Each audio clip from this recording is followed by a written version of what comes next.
Okay, so I think we're live. So for people watching on YouTube, please let me know if you can hear me. Yes, perfect. Okay, let's kick things off. Hi, everybody.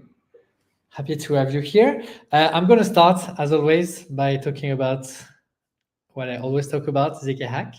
So very briefly, maybe if you're here, you know us already from some different projects that we have. So this is kind of the global map of everything we do at ZK Hack. I will not go through it in its entirety today. I will really just focus on this small part at the bottom because that's why we're here today. So usually start to know about ZK Hack by going on the website. And if you check at the top right, you have this ZK Hack puzzles. So wanted to highlight this because that's where we have all the previous puzzles from all of our ZK Hack online events. So that's a good resource actually if you want to learn about ZK and get your hands dirty with the puzzles. These puzzles are typically what we have during our ZK Hack online event and what we had for ZK Hack 5, which happened last year, I guess in 2024, from November 26th to December 17th. So it's a series of workshops, but also, and most importantly for that discussion, it's also a puzzle competition. So you can find all the details on the dedicated page, zkhack.dev/zkhackv, ZKHack5. And yeah, you might ask who is actually doing these puzzles. So quite a few people. We had 62 participants for this last edition from, I think, less than 20 in the first one. So, we're growing nicely. And the winners of these puzzle competitions are the one that can submit a valid solution the fastest. That's really how the scoring works. And well, at the top of this leaderboard, we had Neos Ledger, Rumata 888, and Biku Moves are winners. And one of the prizes that we had prepared for them, being at the top of this leaderboard, was to actually get an interview, and that's why we are here today. So I will now bring them on stage together with Anna, the founder, of ZK Hack. And okay, let's co-creator. I mean, there's a lot of people I feel that contributed to this. Yeah. So true. And here are our winners. Hi, guys. Hey. Hello. Hello. Okay. Welcome. Yeah, so nice to see you guys here on stage with us. So yeah, as I said, we're together with Anna and yeah, the ZK Hack 5 top 3. So hi to all. Okay, let's do this. So I'm going to introduce you maybe with your GitHub handles first. So yeah, Nicola at third place is Neos Ledger, Rumata 888. Actually, you kept the same. And Balash is Biku Moves, our grand winner. Congratulations, guys. I want to say. I want to start with you. And yeah, Nice. maybe the one thing I want to start off with is kind of to switch from this GitHub persona and the handles that maybe you use on Discord as well to letting tell us about the real humans that you are. So yeah, if you're okay, let's start with just you introducing yourself, telling us just a little bit about you, what you do. So yeah, maybe we can start with our winner. So yeah, Biku Moves, aka Balash. Yeah, tell us about just briefly, for people to know well who you are. Okay, yeah, so I'm Balázs. The GitHub handle is actually my real name, so yeah. Yeah, I don't know what to tell. I studied mathematics a long time ago, but I was always interested in computers, so worked with a lot of software, and I switched to ZK maybe 3 years ago.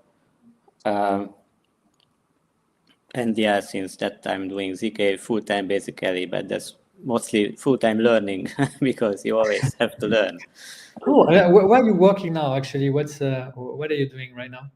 So I'm working for a small Hungarian startup company called Faulhorn Labs, which basically we are trying out ideas. So this is like really the learning about what's possible stage. And I'm also working on Codex, which is a decentralized storage network project, trying to build such a thing, a bit like Filecoin. I wanted to ask you something. What was the first time that you interacted with ZK Hack? Which I think edition? And so. yeah, ZK Hack, I think the two before this. So like third. not the last one, but the third one. Yeah. I feel like I don't know if it was you. I think it was you. When we first met you, you were coming in, I almost think a bit critical or a bit like you weren't sure if these puzzles were very good, but then I remember you doing really well on them. Tell me about that experience, like the first kind of impression you had of what this thing was. So in general, I like this type of events because you can always learn something. So that's it's both fun and you can learn something. And now you have motivation to do it. If you don't have these events, then you maybe don't have the motivation to do, and then you don't have the learning because you don't do it. Yeah. So that I like. That's maybe I was mostly critical, maybe about things like artworks and Rust, which I still don't Yeah. like, but You still don't like. Okay, this I is what still I don't like, wondered. but I Okay. maybe a bit better with it. But that's usually I for me see. like a big part of the time is just dealing with Rust. That's interesting. Even this year, that was a But lot that of. must be with like a lot of projects in our space because a lot of them are built around Rust or Rust-like or yeah, Yes, it's very popular. I'm a bit off mainstream on this subject. got it. Interesting. Yeah, actually, I think we can discuss that because we'll get into the puzzle details right after. And yeah, I have some question about this as well. But before we go that route, maybe Rumata, you want to tell us also a little bit about you. And yeah, there's also some stuff to discuss about your history with ZK, but yeah, maybe just introduce yourself first. Yeah, my name is Innocentis Sinowski. I also joined the ZK world around 3.5 years ago. Before that, Similar. yeah, 3.5. Before that, I was involved in cybersecurity, reverse engineering, digital forensics, but I was always eyeing cryptography, kind of studying by myself. Just there weren't that many opportunities to do cryptography, unfortunately, and then with the blockchain and with the ZK, there was suddenly so many. So that was wonderful. Currently, I'm the security team lead at Stack Labs. So, Yeah. I guess that's it. Okay. Renata, you've been like I feel like I met you when we did the winners for I think the first ZK hack. We did actually like a little episode, and that was my first introduction to you. And I think that's when I found out which team you had been working with and stuff like that. So yeah, you've been competing for a long time. Yeah. Well, I was avoiding Stark challenges, but otherwise, yes. You were avoiding which Stark challenges? Yeah, I think there was. Oh there yeah, was the one second time- one. True, yeah. Mini. Yes, okay. The winter Yeah. we did it with Winterfell. Winterfell framework. It was very Exactly. hard. Yeah, actually, it's funny because this first ZK hack, the OG one, so you actually won it, just to make it Yeah. clear. And the second place was actually Nicolas. So we had we really have the OGs, yeah. As you said, Rumata, you kind of skipped the second and the third edition. You came back for the fourth one. I think you finished fourth last time, actually. Yeah. And now you're back on the podium. So yeah, Top three. congrats for Very that. nice. I remember last time with one of the challenges because I have the same problems with Rust. Because like our cryptography library is in C++. It's written from the ground up. I think I spent, once I understood how to solve a challenge, I spent something like 20-30 minutes trying to just put a value into the field element, because with artworks it was not obvious how to do that. Yeah, we heard that. I guess the Rust sometimes is the biggest challenge more than the actual cryptography. Yeah, and it was Artworks 0.3, I guess, where it was difficult to create a field element from a string or things like this. It became better with a recent version of Artworks, but in the days it was quite difficult. Yeah, the hacker's problem. So yeah, actually, Nicolas, up to you. As we said, you were second for this first edition of ZK Hack, but you were the grand winner last time. So I mean, tell us why didn't you win this time? What happened? Yeah, what happened? because you were on track. You had like, I think you came in first for the first two. Yeah. We were very surprised to not see you It was tight. coming in first. So Yeah, I think I solved the second and third challenges in like 40 minutes, something like this. And actually, if you want a sneak peek into my agenda in the days, so in CET time zone, at 8 p.m., I put my son to bed. And at 8 p.m., there was the challenges we went up. So I needed some time to switch to the challenge mode, CTF mode, after my son is sleeping, just to be focused. So, I see. Okay, Yeah, I guess so family. it's like a family thing. So Yeah, to with take this care. ZK Hack edition, we feel like we're gonna see your kids growing up Yeah, because it's true. you had he was like a few months old, I think, last time, and now I guess 1 year after Yeah, that. he's 1 year old. So yeah, I hope at some point you will have we will have a new participant for ZK Hacks, but yeah, we have a few years to go, I guess. We but have yeah. actually had people bring their children to our hackathons, like teenagers coming. Yeah, that's pretty good. So in a couple That's years. very fun, yeah. So yeah, looking forward to having a new EOS in the competition. but back to what you said, yeah, the competition was very tight as always, and actually this time, because last time there was not too much of a suspense, but this time there was, because it was very tight. There was versus last time there was quite a bit of suspense. So I want to ask Balázs, actually, this time did you expect to win, like, before we released the results for the last after the third puzzle?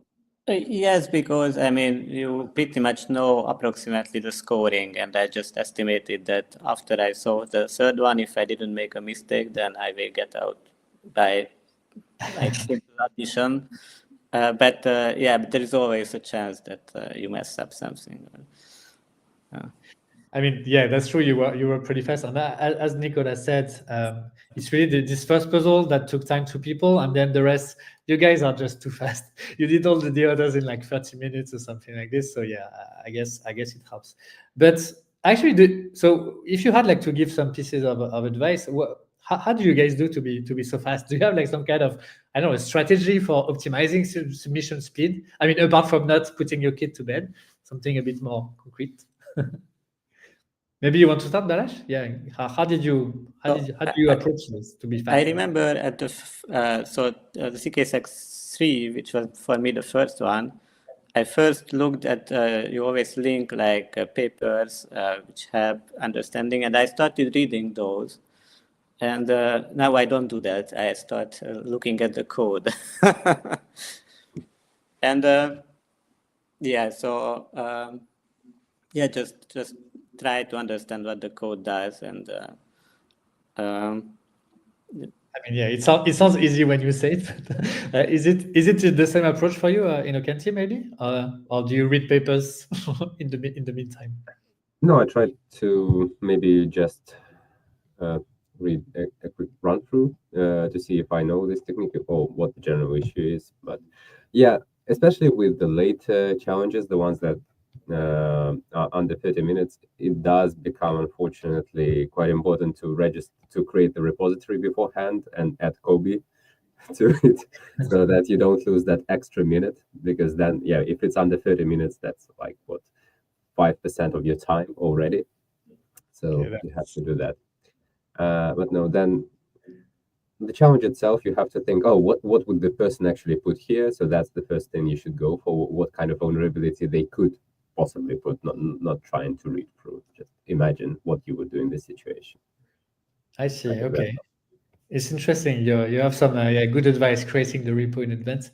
But as you say, like trying to imagine where the error is, I think, Nicolas, is what got you for maybe the second and third puzzle. I remember you saying in the Discord, like you went, you were exploring some, wrong path or something like that. Yeah, because I did a huge mistake, was just focusing on the code and not reading so much the README. The README was actually very important to understand the scenario and what was going on.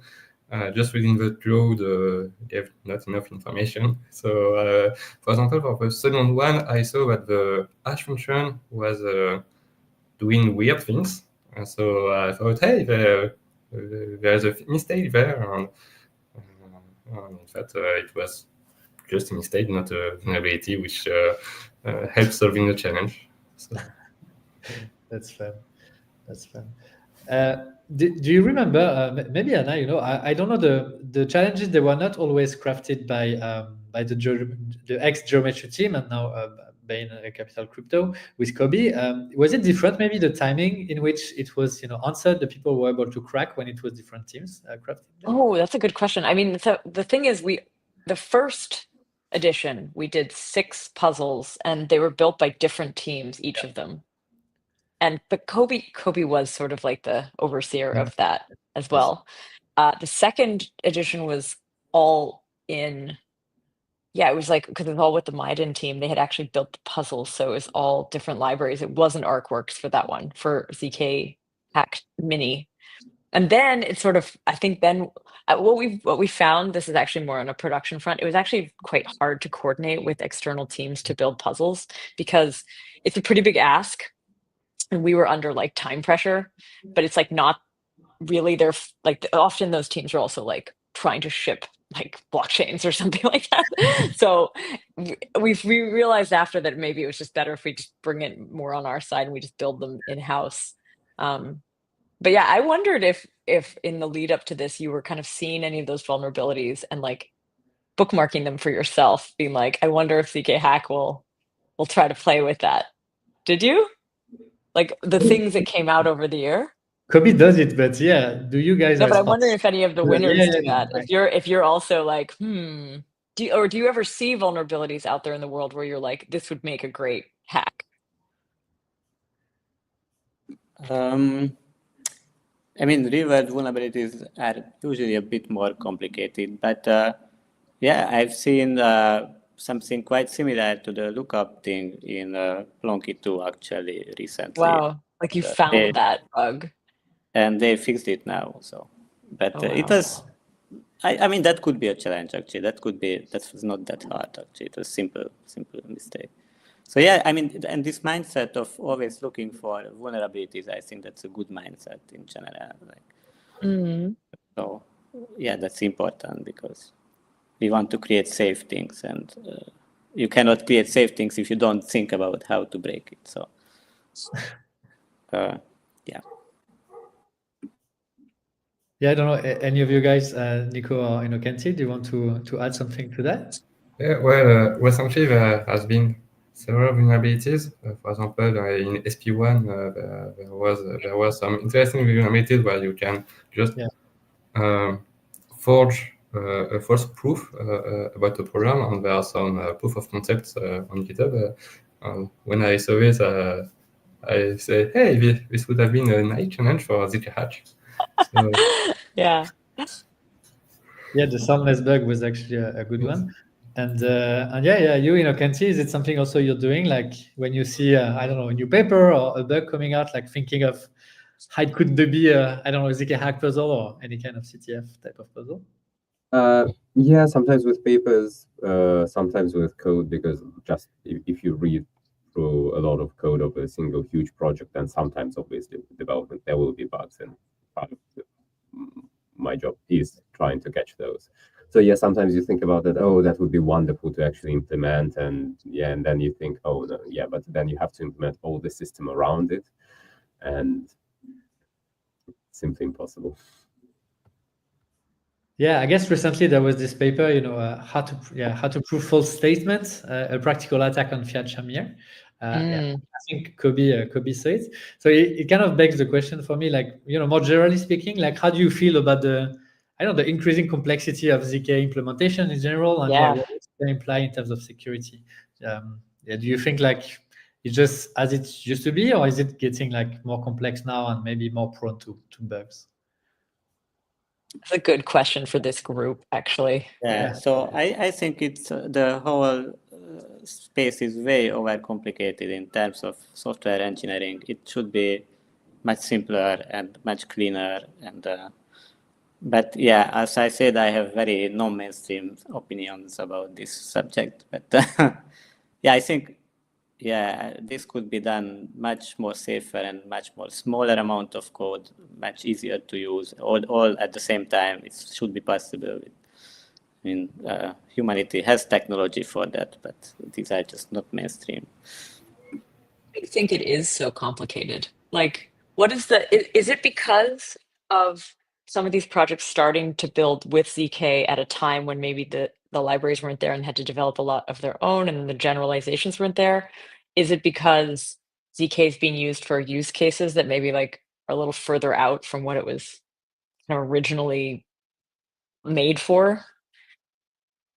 I think all of these has a add to it, but I think basically it's just different people. So people who do the cryptography are not necessarily those people who know how to design these systems to be safer, or they don't even, maybe they don't even, they think that this is the best we can do, which is not true.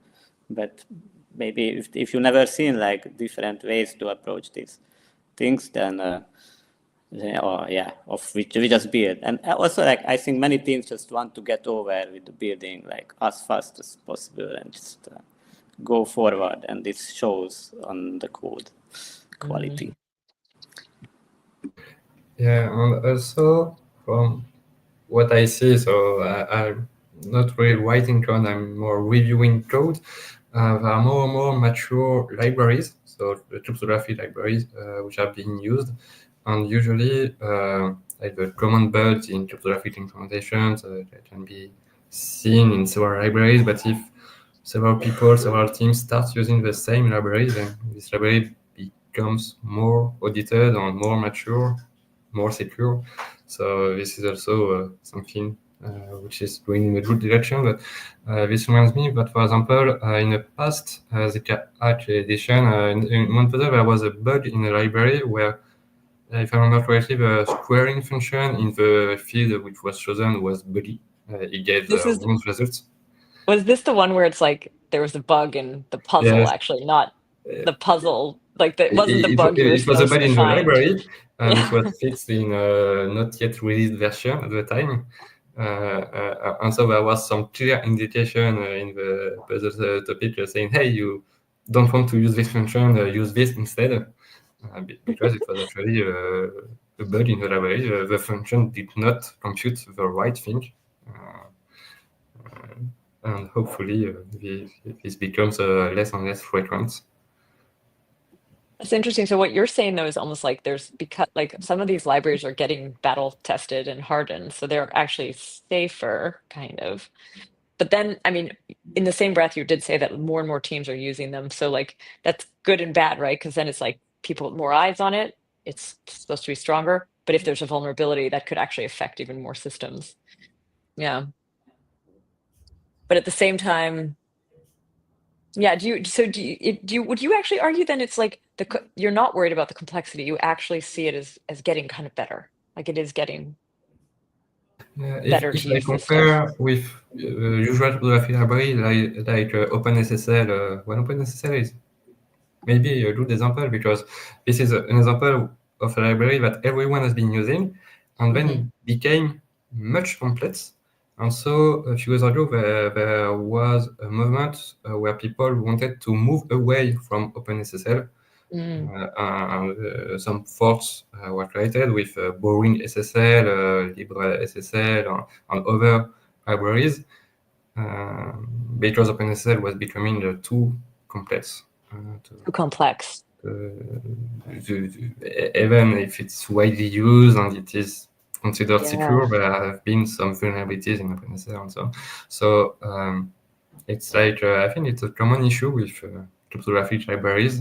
And we need to have a balance between good battle-tested libraries and the choice of library for several use cases, so that if there is a vulnerability in one, it does not affect all the libraries.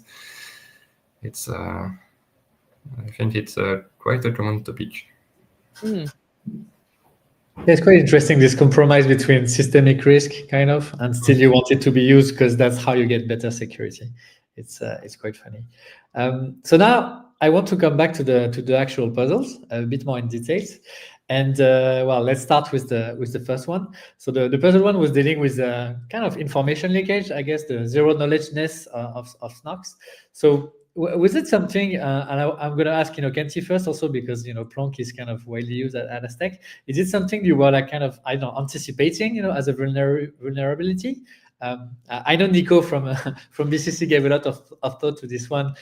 He really wanted to tackle this, non-zero knowledgeness aspect of things.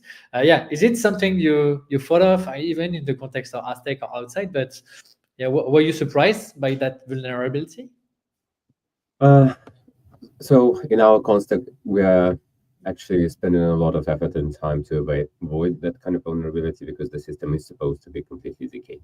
Yeah. But ours is very complex, so it's not as simple as just adding some random numbers at the end of polynomials like you would in that particular challenge to make it ZK.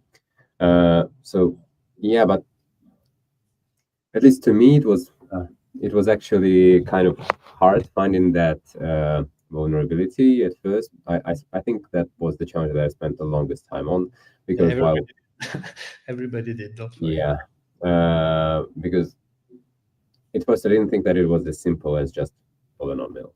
But yeah, it is very interesting how you actually can extract so much information from proofs. The only problem is, I think, that this particular case was slightly... So it would be very hard to actually be exploitable in practice for many circuits, because this was a challenge, and this was specifically designed so that there would be particular parts that would stay unchanged throughout, so that would leak as much information as possible. If it was a real circuit with, I don't know, hundreds of thousands of gates or tens of thousands of gates, it would be much harder to actually extract something. So, well, it was a very interesting puzzle, and I think my favorite from this batch. I think how real it is in the actual setting is moved. Yeah, that makes sense. I mean, it was crafted, to be a puzzle, obviously, but yeah, I know they put a lot of love in that puzzle. Andrea also crafted it, with his small hands. It was very carefully done, and yeah, you guys actually spent an unusual amount of time to crack this one. It's funny because you were actually the top 3 for this first puzzle. You, Nicolas, you were the first one, Balázs second, and you, Kenty, in the third place. But yeah, it took you like 3, 4, 5 hours to crack it. So yeah, it's definitely why you basically ended up in the top 3, because that first puzzle made the difference. So yeah, you said it was your favorite one. Was it also your favorite one? I don't know, Balázs or Nico. What did you think of it? Is it this one, the first puzzle, that was your favorite, or do you have a preference? Yes. I mean, so usually the puzzles are in this either quite hard or quite easy. There's not much puzzles in between. I mean, I think 2 years ago it was the same, that there was one which was much harder than the other two. So yeah, in that sense, it was also my favorite, because I like not very easy, because then you don't learn too much about it. Yeah, I mean, I don't remember too much about the puzzle solving, but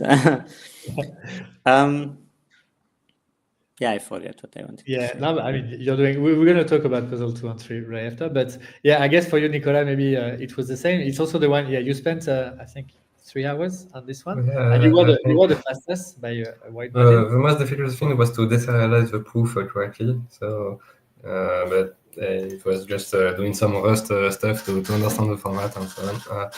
Because actually, it's a kind of vulnerability that I thought when I wrote some other papers a few years ago about starch stuff or things like this, where you commit an execution trace, and I was thinking, hey, so you are saying you are opening some polynomials which are interpreted from execution trace, and what happens if you are opening on a point which is actually on the execution trace? It is leaking information. And in some protocols, actually, there is a shift in the evaluation points. I don't remember the exact name, where you don't work directly on the root of Unity, but they are shifted a little bit to hide information and to make this not possible, to recover some cells of the distribution trace from the proof. So it's actually something that I thought some years ago was a possible attack. Oh yeah, it's quite. I guess maybe it gave you an advantage, right? I mean, maybe that's why you were. Yeah, so it's when I saw the proof, was okay. So there's definitely information about this. Yeah, you needed to recover polynomials and perform a polynomial interpolation to get back the cell, but it's basically something I have thought of before. So it was a matter of implementing things. And among the puzzles I preferred in this edition, I think I preferred the second one because I learned more things. So we can speak about it later, but it was not my favorite, this first one, even though it was interesting. Yeah, interesting. Actually, Anna, do you? I think we can unveil that. But do you remember this very interesting fact about the second puzzle that Kobe? Me? Yeah, do you remember? Kobe told us like in November. No. So I'm going to unveil it. I hope he doesn't mind. But this basically the second puzzle was crafted. He said like 90% by AI. Oh, yeah. If I remember correctly, he said that so the team, the puzzle team, gave an image from a paper and told the AI to implement a protocol with this custom implementation techniques, and gave pretty much 90% of this custom finite fields implementation, and then of course there were like a few things to tweak, but did any of you guys notice that it was partially, at least, AI generated? Well, it was very weird to have a custom finite field implementation, considering there are several libraries which implement this, and I was quite surprised to have a field.rs file in the puzzle instead of using ArcWords or some other library to implement the field. So how about you, Innocenti, Balázs? Did you notice? I didn't notice, but I usually implement fields myself also, so maybe that's the ideas of this strange. Right? Yeah. I was just so happy. Go for it. Yeah, I was just so happy that everything was in the library and nothing was imported from ArcWorks that I didn't think about it. Yeah, I guess that was the way maybe around the ArcWorks, and yeah, actually that brings us to the first puzzle. So this one introduced Noir actually. So yeah, again, staying on you, Innocenti, do you feel like working at Aztec actually helped you with this third puzzle? I think you finished third, if I have Did it help? I don't think so, because it feels like this was less of a ZK puzzle and more of a general kind of bug puzzle, so the same could be implemented in Python. Yeah. I mean, was it fun? So maybe more for you, Nicolas and Balázs. Was it fun to play with Noir? I don't know if you had any experience with it, but you keep bashing Rust, so I'm thinking maybe Noir was better for that. So I had no experience before, but I mean, as Rumata said, you didn't really need to play at all with it. It was read only actually. You didn't have to write, I think, any piece of code at all.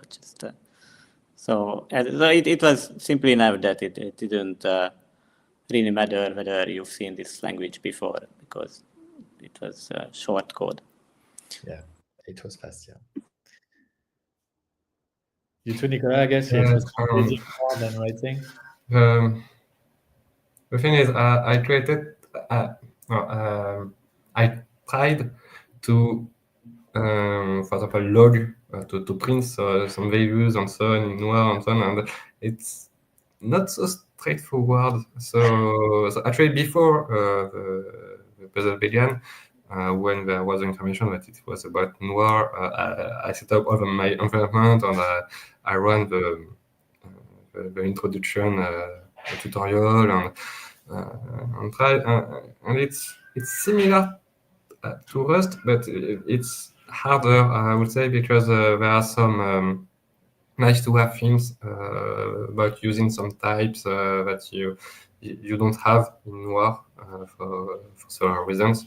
So I think it's harder than Rust. But I'm also saying this because I'm used to Rust. I've been programming in Rust for many years now. Yeah. So it feels like there are some little things missing in Noir to make it more usable. Yeah, of course, it's more recent. And actually, I mean, again, in the same vibe, what would be a suggestion maybe to explore? So you said, Rust, Noir. So what could be another alternative? I mean, what would you be curious to explore in terms of programming language for these puzzles? If you have an opinion on that. So maybe the problem is, I think Anna said that most of the existing projects use Rust, so all the libraries are in Rust. Other people, except some of us, are familiar with Rust. So in that sense, it's not a bad choice for the puzzles. It's just my personal opinion that I don't like it. But unfortunately, this is now the de facto standard. So basically, everybody is using Rust in this ZK space. Are there any libraries that don't aren't Rust-like still? Could use Golang, maybe? I don't know. Reisenberg, it's written in C++, but it's not the same framework. So it's a very specific use case. You can use ultra honk mechanisms. So it's a particular proven system. Yeah, there's also one lab with doing OOCaml, if I remember correctly. Yeah. Functional. Wait, is Circom Rust-like? It's not. No, Circom is for different things. Very different. Yeah. It's something. And would you be curious to have a puzzle in Circom? We could maybe do something around that. That would be fun. I mean, in Circom, there are certainly a lot of opportunities to make mistakes. So in that sense, it's a fun playground. So when I started learning about ZK, there was this Berkeley online course, and they had some Circom homework exercises. I think you had to implement like a very simplified version of floating point addition in a ZK circuit in Circom. And that was very interesting. I mean, there was like a lot of ways to mess that up. I think most people messed it up. So that was a good learning experience. So yes, in that sense, Circom puzzle I think would be fun. It's a good fit for this puzzle thing. Yeah, I think it would. Yeah. Nice. Actually, do you guys have ideas or suggestions about what future ZK hack puzzles could be or should be? Or do you want more or less? I mean, I doubt you want less, but do you feel like the 3 is enough? It's not a bad number. I mean, maybe 4. I mean, probably like 10 would be too much. Or like. So the first time we did 6, the second time we did 2, and then we landed on 3. I think we did the 4 weeks, and we were doing the 3 in between. And I know for us as a team that made more sense, but we have floated in our minds like, should we do 2 per week? Should we do would it be bad if we ran them at the same time? Like obviously then people could get stuck on one of them and miss the other, and yeah. No, I kind of like the current format with 3 puzzles on 4 weeks. It's not so long, so it's not a huge commitment to have 4 dedicated evenings, or 3 on the 4th one is not about the puzzle, but about other things. I think it's I kind of like this format. When it was 6, was it too much? Those 6 weeks. Yeah. It was also that was end of COVID era though too. Yeah, a lot of people were at home. It's didn't have much activities at the time in the evening, so it was easier to say, hey, now for 6 or 7 weeks, I don't remember, there will be some time dedicated to puzzles, and I can spend across several days also. So totally, yeah. Very cool. You could do 6 if the challenges are more like the second and third, if they take 30 minutes to solve. But my But it doesn't preference take 30 minutes for everybody, though. So, we have to be. no, but No, they- there was some which took several days to solve, if I remember Yeah. correctly. For example, there was this double trouble, which was quite difficult. If you Wow. don't have the hint to know what was going wrong. yeah, but that challenge was about guessing what the author meant. Yes. So it didn't matter how much time you spent. It meant it was whether you were lucky or not. So Wait, where is this one? I'm just looking at the puzzle. Oh, this was in the first one. Built by Alio. Interesting. If anyone's curious who's watching about these puzzles, we just shared the link there, but there is a page where we put all of the puzzles that we've ever done for ZK online events. It's zkhack.dev/puzzles, but you can also just find it off the zkhack.dev site. So the one you're just talking about there is Double Trouble. Did that actually take you a day? I don't remember correctly, but it was not It's so like a game of straightforward chance. before you knew what the offer meant. Basically, you needed to guess. Wow. The offer meant. Funny. Yeah, it looks like it was like our third ever, according to this. So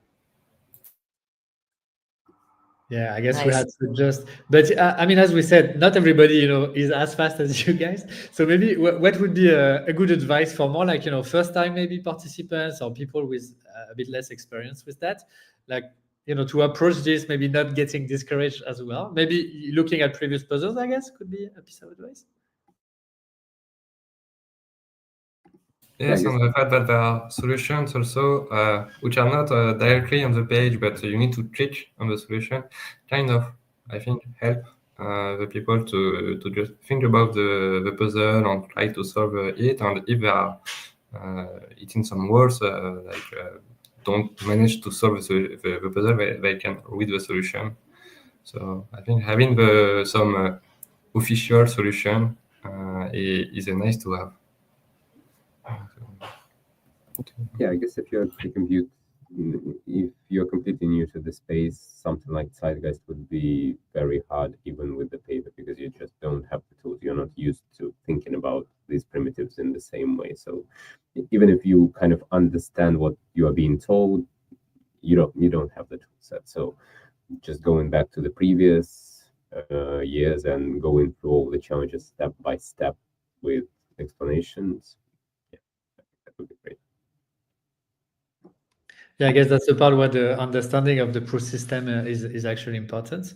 And yeah, actually that brings me to the question, like regarding to what you're working on every day. So I know like Nicolas, for instance, Ledger, you don't really do ZK, but is there like maybe sometime when the puzzle relates a bit more to what you're doing on a daily basis? Is it maybe easier? And like follow-up question, in these 3 puzzles, the last ones, was there like one of them that was actually relating a bit more to what you're actually working on a daily basis?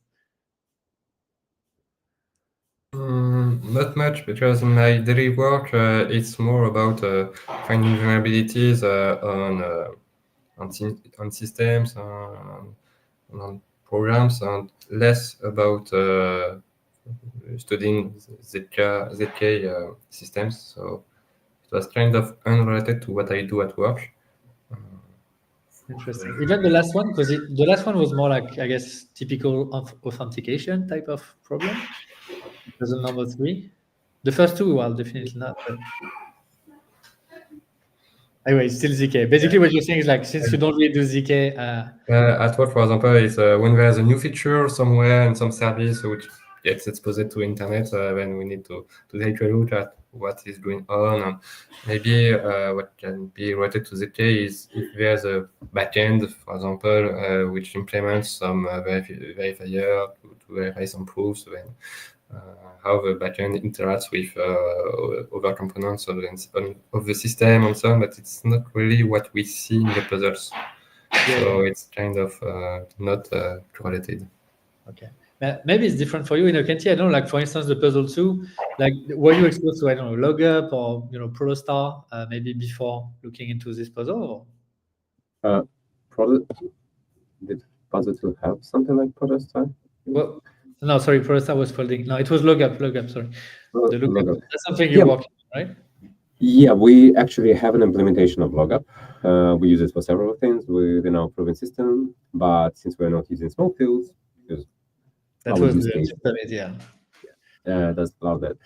I couldn't actually believe that it was so simple that you just had to duplicate. I remember after submitting, I actually asked Kobe, is this what you meant? Or is there some sort of more interesting, more complex way of doing this? I was kind of hoping for something. I remember that. It was a bit weird. Yeah. Sometimes you feel like it's too easy. Again, it really depends on the participants. So maybe the newcomers listening to this don't get discouraged. It's not like that for everybody. But yeah, I see what you mean. I remember the questions on the Discord. And yeah, how about you, Balazs? Like, had you been like working with maybe small fields or this implementation of Lookup? So yeah, I mean both the first and the second was kind of came back after in work. So the first is because like you had to look into the details of some existing implementation of what it does, and then I did something similar with Plonky too. So that's basically you have to deep dive and just deep into the code and try to understand what the hell it is doing. So in that sense, it is quite similar. And also Lookup, I mean, not the puzzle itself, but the Lookup protocol is again something which came up since. So yes, in that sense, it's quite closely connected, I would say, actually. Yeah, I mean, I heard about Lookup before, of course, at conferences like ZK Summit, but I haven't never looked into the deep details before. So that was a good opportunity too. Yeah, I guess the puzzles are also here for that, for everybody to look at stuff that maybe they wouldn't look into without the puzzles. Yeah, exactly. Okay, awesome. So maybe Cool. kind of to wrap up, I don't know, Anna, if you want to add something. I just have this. No, I think we're I think we're good on time. I just wanted to know before. I mean, will you guys be there for the next edition of ZK Hack Online? Hopefully. Yeah, hopefully. I will say. That was too long a silence, guys. Yeah, I was like, what? Although you are dominating the leaderboard too, so you are. Yeah, we had these thoughts maybe of taking the previous winners and actually forbidding them to participate on craft puzzles instead. So maybe we should. Yeah, we actually we wanted to ask you this. Maybe we'll do it right here on the air, but it was a bit like, if you've won multiple of these, maybe it would make sense for you to come on the other side with us and actually help us build them. BK Moves, it's your first time ranking, so you're welcome to keep going. But yeah, I was thinking it might be fun. I mean, I was first 5 before both. Okay, you've been ranking then. It's the first time winner, I guess, but not first. Yeah. First time top 3, Nice. I think. Yeah. Have any of you also come to the hackathons? Have you actually gotten a chance to see the builder side of this community? I went to the Lisbon hackathon. Okay. Maybe oh yeah, 2 years we met ago, there. Yeah, we met there. Yeah. Yeah. So back to your question, I think that's a good idea. I mean, I've seen this before, that the previous winner has to organize the next one. I've seen this idea before, and I think that's maybe not a bad idea. I mean, of course, like not organizing, but like maybe helping with one puzzle. That's probably something which makes sense, actually. We need to discuss with Kobe, but I like the idea, definitely. Totally. Okay, great. Well, sorry, go for it. Yeah, I want to ask that question again. If any of you, if either of you two have checked out one of the hackathons. Yeah. And the reason I sort of mention it is because it's sort of a funny thing about the ZK Hack events and the community is like, we do have the hack people and we see them for the Hack Online, for example, like what we're talking about today. And it does feel like a slightly different crew that comes to the hackathons, and there's a little bit of overlap. But it would be interesting to map that one day, kind of like where do most of the people fall. People who Yeah. like to build something fast usually don't like to look at security bugs afterwards. So it's, It's true. It's a different mentality to be like a hack builder versus a hacker, I guess. Cool. I mean, it is. Our audience is usually, half cryptographers and half builders, engineers, if you want. But we do have the chewing glass prizes, in our hackathons, which True. are very, kind of heavy cryptographic implementation. So yes, it's not about breaking stuff. It's more about implementing them, but implementing them in the right way so that it doesn't get broken. So you should check out the hackathons as well, guys. It could be Sometime, yeah. If it comes to a city near you, you should definitely check it out. definitely. Okay, well, I think that might wrap up this kind of it's interesting because this is really the wrap up of ZK Hack 5. It was a little bit delayed because of the holidays and stuff like that, but it's very nice to see you all and also to kind of bring it to this nice conclusion, getting a chance to hear from you about what it was like. And we haven't started planning the next one. We do this about once a year. I think the timing of doing it like end of November seems to be quite good. People are sick of traveling, but they're still somewhat online, and they're like, it seems like the right month to host these things. So that's kind of what we're aiming for again for next year, or this year, actually, later this year. Yeah, thank you very much for organizing this, because I think it takes much energy to do this, and it's very helpful and very useful. So thank you also. Yeah, it's fun that we've actually done 5. It's kind of crazy. Thanks. I know how much time it takes to organize these things and to write the challenges. For sure. Yeah, it's time for the puzzle team, a bit of organization, but it's a fun event. It's quite unusual. I don't think there are other events of that type. So we're kind of happy having that very special vibe with ZK Hack, and that's the OG type of event. So I guess we also want to keep it for that. Yeah, totally.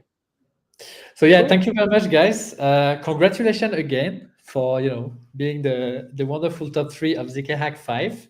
And I hope next time either you participate or you help us crafting some very challenging puzzles. But in any case, I hope you will get involved with the next upcoming edition.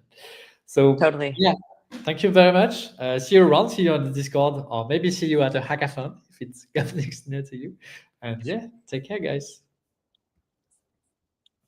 Thanks. Bye.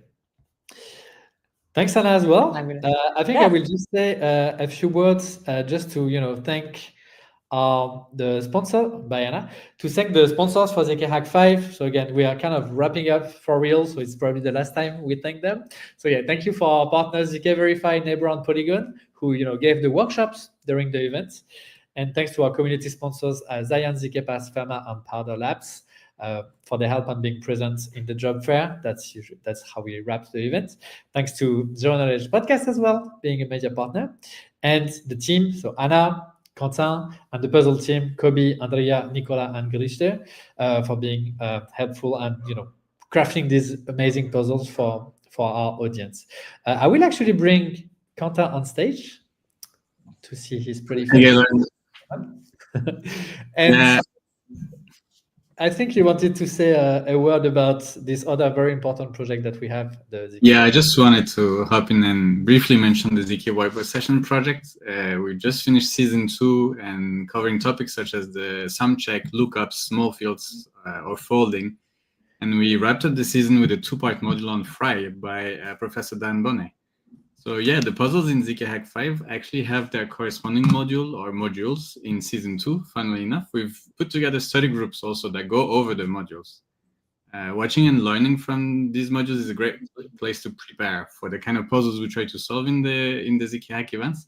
I suggest you check out season 2 on our YouTube channel, and also subscribe to the channel so that you can be notified when season 3 is released. Oh, season 3. Do you know when it's going to be out? Do you have some? We're keeping this on the wraps right now, but yes. Okay, cool. I hope it will be soon. So yeah, in the meantime, as Quentin said, keep an eye on the Discord. Follow us on X so that we you will get all the details for the upcoming ZK Whiteboard sessions, but also an upcoming ZK Whiteboard study group. So yeah, Quentin said it. We had a cohort recently wrapped up around these 6 first modules that were released last year. But since we had these 2 new bonus episodes produced by Dan Bonnet, we will actually kick off very soon a special cohort focused on fry and proximity proofs. So first, if you want to participate, you should check out the videos. They're amazing, but they are quite dense, so you should spend some time on that. And yeah, join the Discord, check us out, and we will give some more info about this new cohort. It should probably take, I don't know, 4 to 6 weeks, something like this. So yeah, keep an eye out for an announcement. And well, we'll see you very soon, either in person. We'll be in Denver in February, in Sofia in March, and we'll do an announcement about an upcoming hackathon very soon. So yeah, as you can see, ZK Hack never sleeps. So take care, ZK enthusiasts, and goodbye. Bye, Galo. Bye, everyone.